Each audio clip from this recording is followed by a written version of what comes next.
We're doing an electromagnetic stirring system for continuous casting. And what we had to do was test sensor systems that are not working with their system right now. And when performing those tests, we found different forms of interference, and we proposed solutions for them. All right, I guess.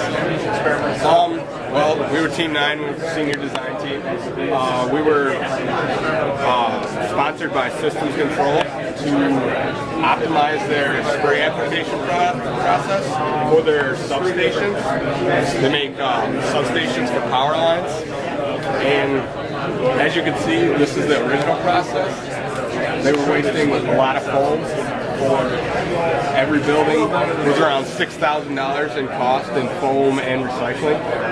We came up with a restrictive plate to implement there, and with that we had a factor of 10 reduction in foam, and none of it with our recycling program was being put to landfills. So we were able to accomplish our goal, I guess. Our project is a radar communications hardware emulator. It's basically a big black box that operates on serial communication protocols that gets linked to radar interface units.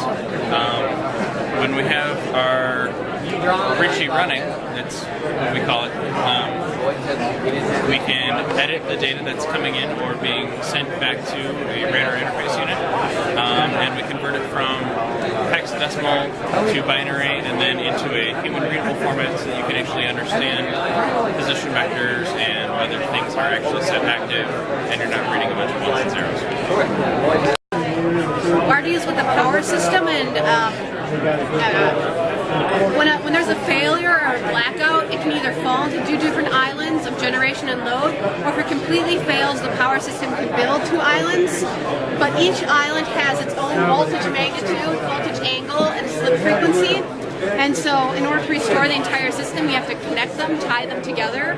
But if you just do it randomly, there will be a jolt and damage to the system. So you have to synchronize both of the values in order to make sure that there is minimal damage to the system. Currently, the company manually uses, a technician goes out to the substation and looks at this synchronoscope. A synchronoscope gets voltages from both sides of the system and displays 0 degrees phase difference.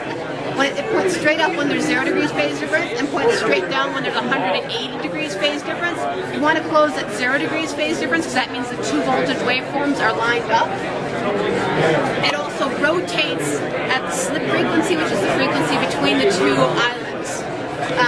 But right now it's manually, so the technician has to drive out there, call back either generators and tell them, okay, turn it down, turn it off, and it's a little, and there's also some human error involved because you can't close it right at 0. There's a circuit breaker time delay. It's a big circuit breaker, and so you have to close it at a certain time while the image is rotating. So there is some human error. So they want to do this remotely from the control center at the heart of it. So our program collects the data from the whole entire system, displays it in this GUI, then ITC, using their stated network that they already have, will send an ARM command to this relay, and the relay will perform the synchronism check to make sure that the systems are lined up, and it will send a close command to the circuit breaker just at the right time so it will close at exactly 0 degrees. Basically, this system is a steer-by-wire system, so we took out the hydraulic pumps of this truck. So what we did was we input a motor, like a controller, and an amplifier for the system. So basically, when you turn your wheel, what you get is when you turn the wheel, you send a signal out to the controller. The controller tells the motor how far you need to turn.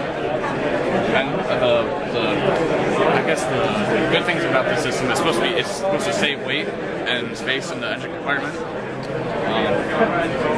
You're also able to implement a variable steer ratio. And if there's any accident avoidance systems, they can tap into the system and it will be able to control the steering of the vehicle around this object. System where we're able to control devices, we're able to have history of energy usage, and we're also able to, update prepaid energy. So, you know, this part here would be where we actually display the energy being used.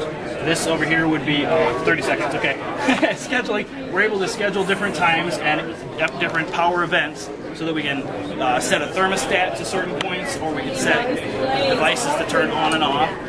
History will be able to show a daily history, monthly history, or you can actually specify date to date. Expansion tab is probably not the most important in 30 seconds, and control is just the ability to control at any given time, control devices. Right now we only have 3 set up, but you could have, you know, a lot of devices. Every device in your house you could have set up on here. We were limited to real estate on our touch panel because it's pretty small, so we limited it to a small number.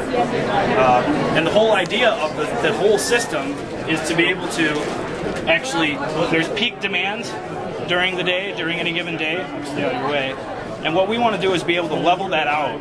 We want to level it out so that, you know, in the night we're using a lot of power too, and that way we actually, for the next 20 years, we wouldn't need new generation if we could level out our peaks right now.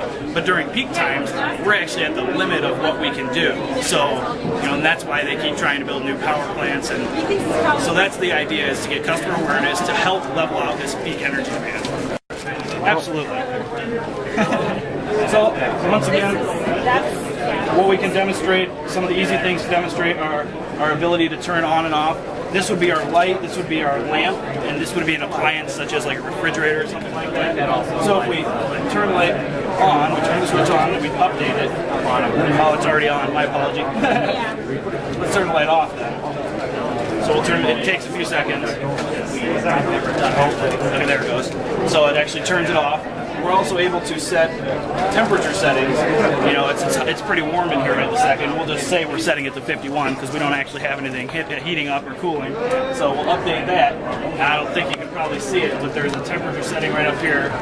It'll change in a few seconds, I think.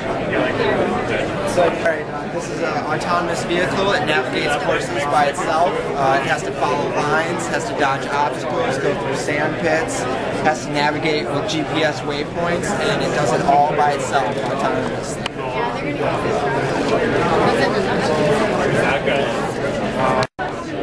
Our project, what it's doing is preparing for the advent of electric vehicles to be added to the power grid. And as far as the charging station, we utilize solar power and the ability to store energy so that we can use power from non-peak demand times and the renewable sources so that the peak demand on the grid doesn't go up when we add the load of electric vehicles.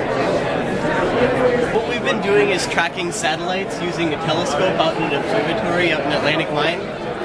And I guess these are some of the pictures that we've taken so far. At the moment, our system is it's not picking up faint enough images to actually track satellites, but we did get some interesting pictures of a lot of the planets in the solar system. We also worked this semester on getting it to run remotely. So this computer actually right here, we could control the entire operation of the observatory from here.